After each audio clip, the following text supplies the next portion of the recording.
Bienvenue sur Télé Djibouti dans cette édition du mardi 5 février. Mesdames et messieurs, au sommaire de l'actualité.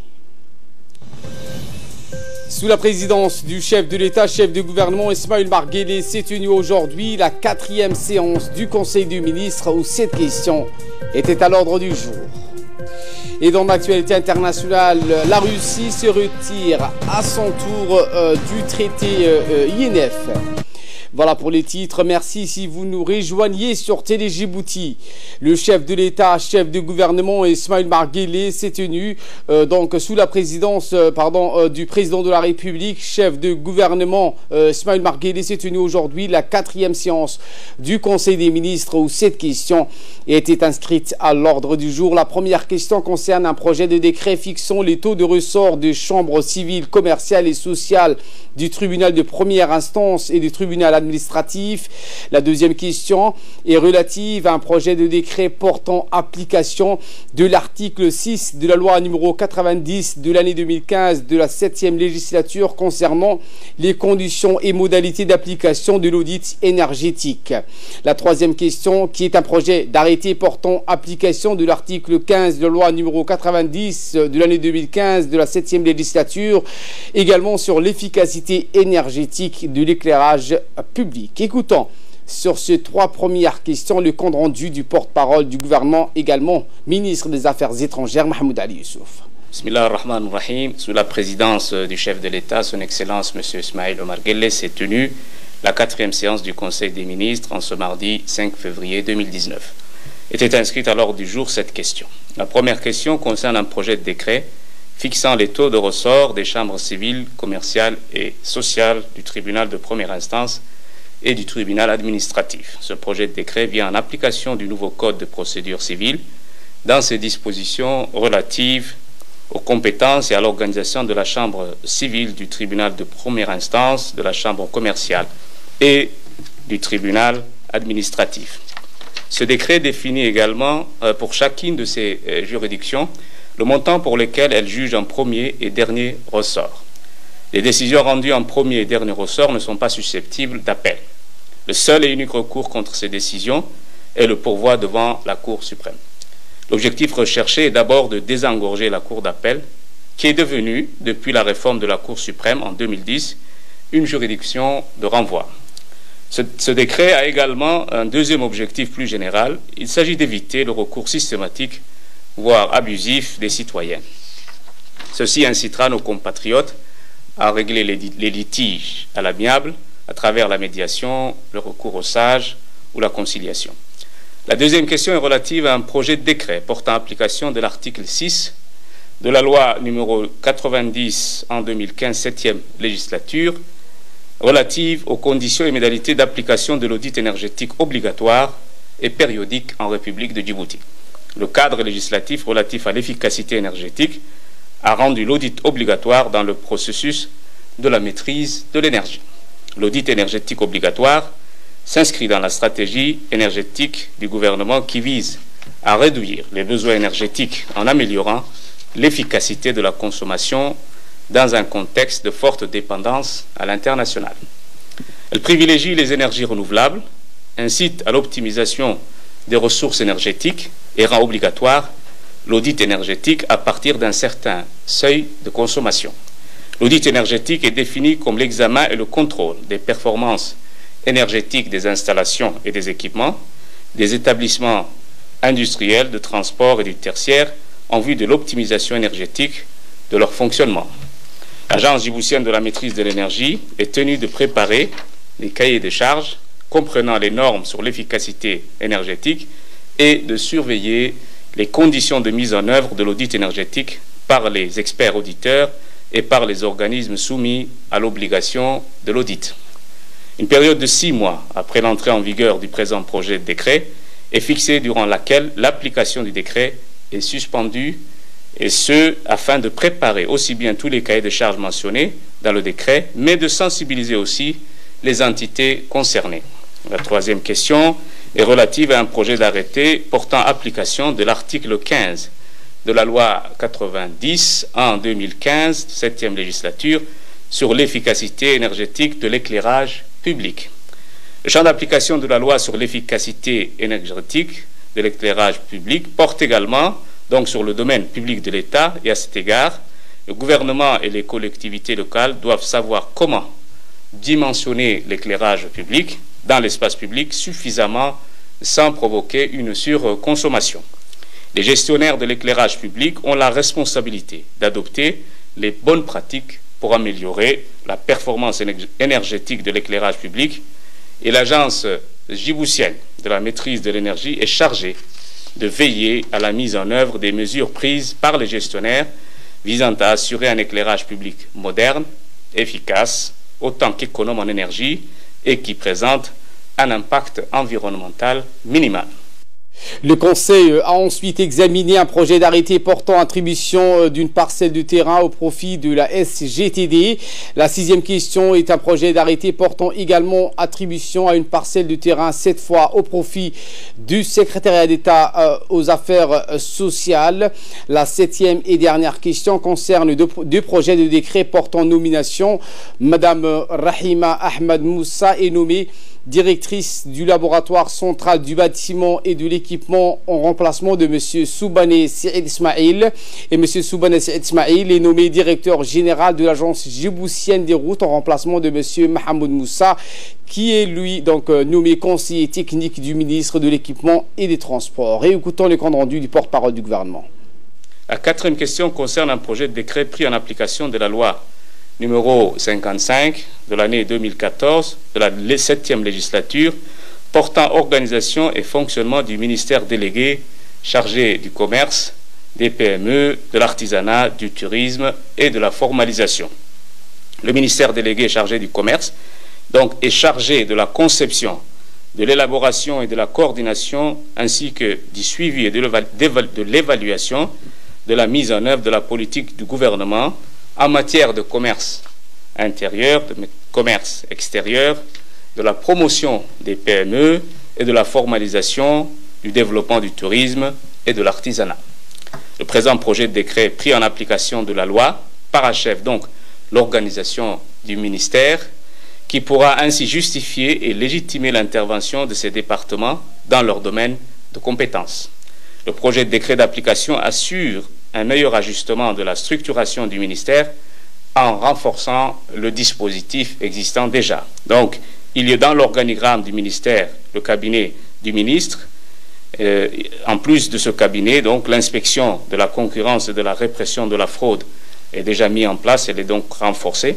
Le secrétariat général comprendra également 5 directions, 3 sous-directions, un service et un bureau. La septième question concerne un projet d'arrêté portant attribution d'une parcelle de terrain au profit de la société de gestion du terminal à conteneurs de Doralé. Cette parcelle de 50 000 m² sise sur la route de Doralé est cédée à titre onéreux, 3 000 francs le mètre carré, et destinée à l'extension du terminal à conteneurs. La sixième question est relative à un projet d'arrêté portant attribution d'une parcelle de terrain au profit du secrétariat d'État chargé des affaires sociales. Cette parcelle, située à Balbala, à PK13 Djabanas, d'une superficie de 8105 m², est destinée à l'implantation des hangars pour le stockage de vivres alimentaires. La septième question concerne 2 projets de décret portant nomination. Madame Rahima Ahmed Moussa, ingénieure en génie civil, est nommée directrice du laboratoire central du bâtiment et de l'équipement en remplacement numérique de M. Soubane Saïd Ismail. M. Soubane Saïd Ismail est nommé pour sa part directeur général de l'agence djiboutienne des routes en remplacement de M. Mahmoud Moussa Ahmed. Et M. Mahmoud Moussa Ahmed est nommé, lui, conseiller technique du ministre de l'Équipement et des Transports. Voilà pour le compte rendu de cette 4e séance du Conseil des ministres. Également dans l'actualité de ce 15h, la journée porte ouverte organisée par la plateforme du guichet unique qui s'est ouverte hier, s'est clôturée aujourd'hui avec la participation de plusieurs officiels. Ces journées porte ouverte organisées par le ministère en charge des investissements, l'ANPI et les partenaires du guichet unique ont principalement pour objectif de courir vers la vulgarisation des réformes entreprises pour l'amélioration du climat des affaires qui se cristallise autour du guichet unique. En effet, le guichet unique est un levier important quant à la promotion des affaires et des investissements. Les opérateurs économiques qui effectuent toutes les procédures et formalités auxquelles ils sont tenus en un même endroit à moindre coût et le minimum de temps. Les représentants des 15 institutions de l'État y officient et rendent des services synchronisés aux promoteurs d'entreprises. Cette cérémonie de clôture de ces journées portes ouvertes ont été ponctuées par plusieurs interventions des responsables du secteur privé ainsi que les partenaires et chefs d'entreprise. Enfin, il est à noter que depuis son inauguration en mars 2017 par le chef de l'État Ismaïl Omar Guelleh, le guichet unique a enregistré 1919 entreprises, soit 699 entreprises en 2017 et 1220 entre 2018.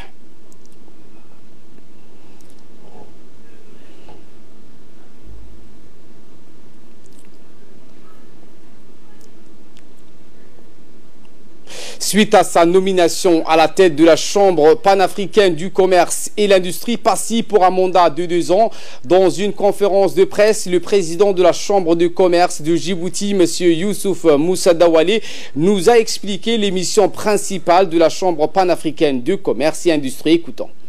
Cette Chambre de commerce panafricaine est une chambre de commerce qui a été toujours très active et encore plus ces dernières années parce qu'elle a joué un rôle d'expert, de conseiller lors de la préparation du Continental Free Trade Agreement ou l'accord de libre-échange continental. La mise en place d'un partenariat public-privé pour améliorer le commerce et l'investissement au niveau continental. Les objectifs sont de promouvoir, soutenir le bien-être économique des entreprises africaines, améliorer et stimuler le commerce intra-africain pour son investissement, contribuer activement à la réalisation d'une zone de libre-échange continental, faire progresser la zone de libre-échange continental, ce qui est très important, faire en sorte que les gains nets découlant de la libéralisation des échanges profitent au continent africain, soutenir et renforcer la protection de l'environnement, la création d'emplois durables, promouvoir les initiatives et faire progresser l'économie verte, et enfin, pour encourager et renforcer, surtout soutenir les femmes chefs d'entreprise africaines pour une émancipation continentale et internationale. Autre actualité des 15 heures, l'Agence nationale des personnes handicapées, l'ANPH, a reçu la visite de courtoisie de l'ambassadeur du Japon à Djibouti, Koji Yonatani. Il s'agit de la première visite de courtoisie d'un représentant d'un pays avec lequel Djibouti a des liens très particuliers et privilégiés depuis 40 ans.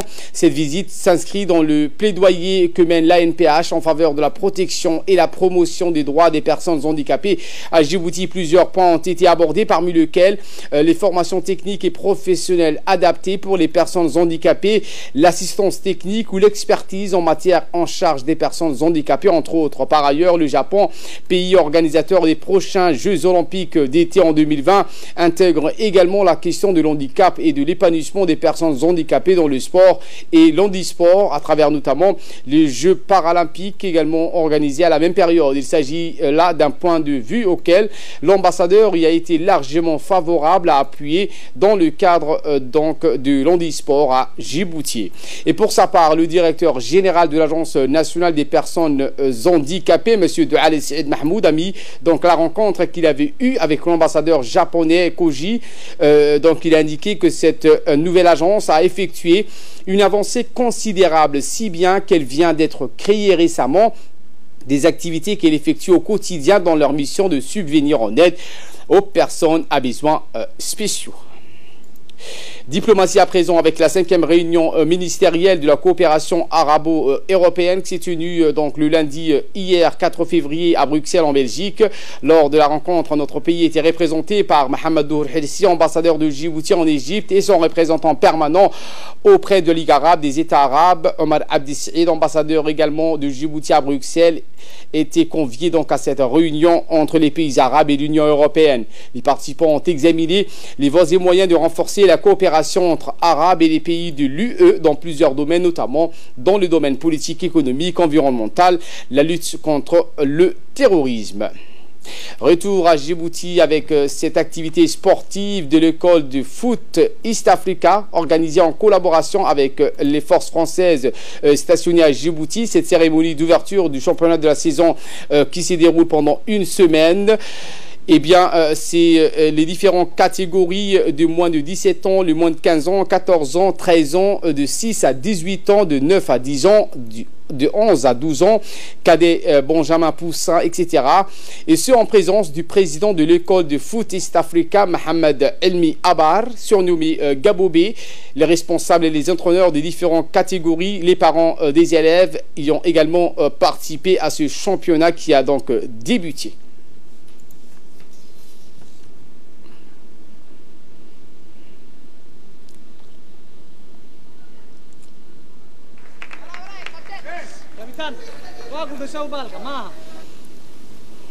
Première ici quand on a commencé à l'école de foot, avant on faisait que deux grands tournois. Donc premier tournoi au début de l'année et pour le clôture de la saison. Cette année on a fait une Champions League des jeunes. Donc cette Champions League c'est tous les 3 semaines, ils vont jouer entre eux et c'est bien, déjà ça a commencé, on a vu ce que ça a donné, l'engouement, la joie. Et pour certains, les malheurs, ils étaient un peu déçus, mais ça s'apprend. C'est comme ça qu'on apprend le football et qu'on s'améliore. Donc c'est vraiment une première pour nous, au niveau technicien aussi, d'organiser ça. On a su utiliser nos 2 heures qu'on avait pour finir ce tournoi. Donc chacun a joué presque 5 matchs. Il fallait gérer 10 matchs à intervalles réguliers et c'était bien pour nous techniquement. Je suis content vraiment de l'organisation et du déroulement. Et de là, nous passons aux nouvelles du monde. Ce violent incendie dans un immeuble résidentiel à Paris, au moins 8 morts. Un incendie d'une incroyable violence, selon les propres mots d'un porte-parole des pompiers de Paris, qui a dévoré pendant plus de 5 heures un immeuble résidentiel situé dans le 16e arrondissement de la capitale française. Le bilan des victimes encore provisoire est déjà lourd. Au moins 7 personnes sont mortes et une 8e est grièvement blessée. Il faut ajouter 27 personnes, dont plusieurs soldats de feu, qui ont été blessés. Donc dans ces interventions, le feu a surtout ravagé les derniers étages, 7e et 8e, dans cette résidence des années 70 qui se trouve dans un quartier huppé du sud-ouest de Paris, tout proche du Bois de Boulogne. Je vous le disais en titre, la Russie se retire à son tour du traité INF. Après Washington, c'est au tour de Moscou de suspendre sa participation au traité sur les armes nucléaires à portée intermédiaire. Une suspension qui, selon la Russie, ne poussera pas le pays à déployer des missiles en Europe ou d'autres régions tant que les États-Unis font de même. Dans ce face-à-face qui ne dit pas son nom, la Russie prétend être du côté des Européens. Le traité INF, signé en 1987, est l'un des textes qui a permis à mettre un terme à la guerre froide. Le corps retrouvé dans l'épave de l'avion du footballeur d'Emiliano Sala, un corps qui a été retrouvé dans l'épave de l'avion qui transportait le footballeur Emiliano Sala, localisé au fond de la Manche. Le bureau britannique des accidents aériens a annoncé aujourd'hui des images vidéo ont permis de repérer un corps dans l'épave de l'avion transportant le footballeur italo-argentin Emiliano Sala et le pilote britannique David Iboston qui s'est abîmé dans le Manche. C'est ce qu'a annoncé le bureau d'enquête britannique sur les accidents aériens.